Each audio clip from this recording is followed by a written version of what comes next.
ውልቀ መላኺ ጀኖሳይድ ወጋዛ አብይ አሕመድ ዓሊ ትግራይን ህዝባን ንምጽናትን ንምንብርካኽን ዘካይዱ ዘለዎ ፍርጽንተት ንምምካት ህዝቢ በብኸባቢኡ ተወዲኡ ጸጥኡ ከውሕስን ልዕልነት ሕጊ ከረጋግጽን ይሰርሕ ከም ዘሎ ሓላፊ ቢሮ ሰላም ጸጥታን ትግራይ ኣይተ ተወልደ ብርሃን ተስፋለም ኣብ ቴሌቪዥን ትግራይ መደብ ዛዕባ ሎሚ ኣብ ዝነበሮም ጸኒሒት ገሊጾም ዞባ ወረዳ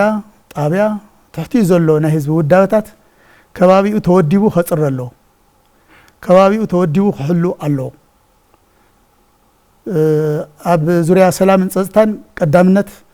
ክንሰርሕ ለና ዝብሉን ተወሲኑ ፍትሕን ልዕልነት ሕግን ዘረጋግጽ አካይዳውን ክንክተለለና ነዚ ዝሕግዝ መሳርሒ መኸተና ዝኾነ ኣዋጁን ወፂኡ ክትግበር ክኽእል ኣሎ ከምዚ ዝበለ ዝተዋደደ ምንቅስቃስ እንተተኻይዱ ኣብ ትግራይ ዝረኣዩ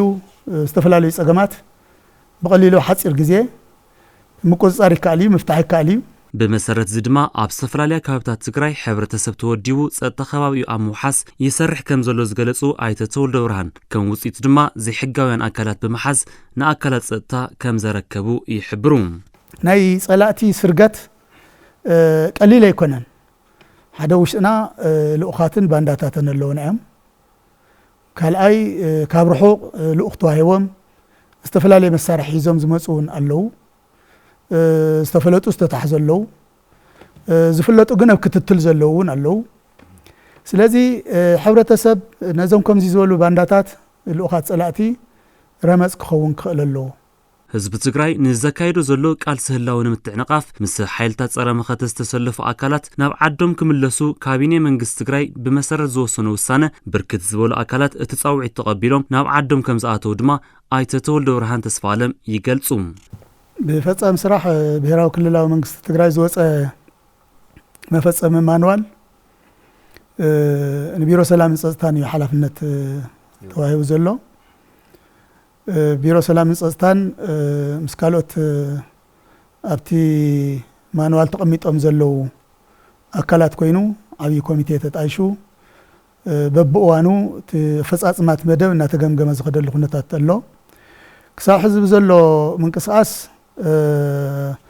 15 መዓልቲ ገርና ኣለና ብጣዕሚ ጽቡቕ ይልካ ክወሰድ ዝኽእል እዩ ብዙሓት ዝመጹ ኣለዉ ናይ መምጽ ኣማራጺ ሲኢኖም ተማራጽታት ዝደልዩን ኣለዉ ስለዚ ዝተዋሃበ ዕድል ጽባሕ ክርከብ ዘይኽእል ዕድል እዩ ኣብ ውሽጢ ሓደ ወርሒ ክፍጸም ተባሂሉ እዩ ተቐሚጡ ዘሎ حزون ناب عدوم زي تملسو مس حيلتا صرا مختس تسلفو أكلات منجست تجري زقمتو جدب جزية كي أخله ناب سلامة ومن ناوبرم كملسو تصوعو حلافي بيرو سلام ستان تجري أي تطول دبرهن تسفالم نزين معوات دما استفراليا كوميتي تتعيشن يسر حاكم زلوا أرديوم مس صرا مخته حيلتات تسلفهم زلوا عطوات تهاوم معدل أفتسترف جزية حزون بأقوى وقت كملو نسوء نحن هون في خمسة لمنقصاص زل مراتات حزنا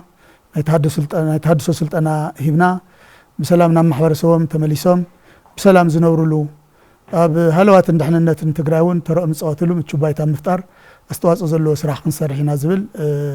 ርእይቶ ንምግላጽ